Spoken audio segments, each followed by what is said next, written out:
ভেনেজুয়েলায় গত জুনে আঘাত হানা দুটি শক্তিশালী ভূমিকম্পে এখন পর্যন্ত প্রায় ৫,০০০ মানুষের মৃত্যুর বিষয়টি নিশ্চিত হওয়া গেছে। তবে জাতিসংঘের আশঙ্কা এখনও প্রায় ৫০,০০০ মানুষ নিখোঁজ রয়েছেন, যাদের অনেকেই ধ্বংসস্তূপের নিচে চাপা পড়ে থাকতে পারেন।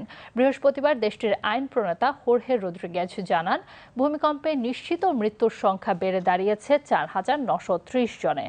প্রায় এক মাস আগে ঘটে যাওয়া এই ভয়াবহ দুর্যোগে আরও কয়েক হাজার মানুষ ক্ষতিগ্রস্ত হয়েছেন। বর্তমানে প্রায় ১৭,০০০ মানুষ আহত অবস্থায় চিকিৎসাধীন রয়েছেন, আর ২১,১২০ জন মানুষ বিভিন্ন আশ্রয় কেন্দ্রে বসবাস করছেন। ভূমিকম্পের পর থেকেই উদ্ধার কাজ চালিয়ে যাচ্ছে ভেনেজুয়েলার উদ্ধারকারী দলগুলো। তবে স্থানীয় বাসিন্দাদের অভিযোগ, উদ্ধার তৎপরতা ছিল ধীর গতির।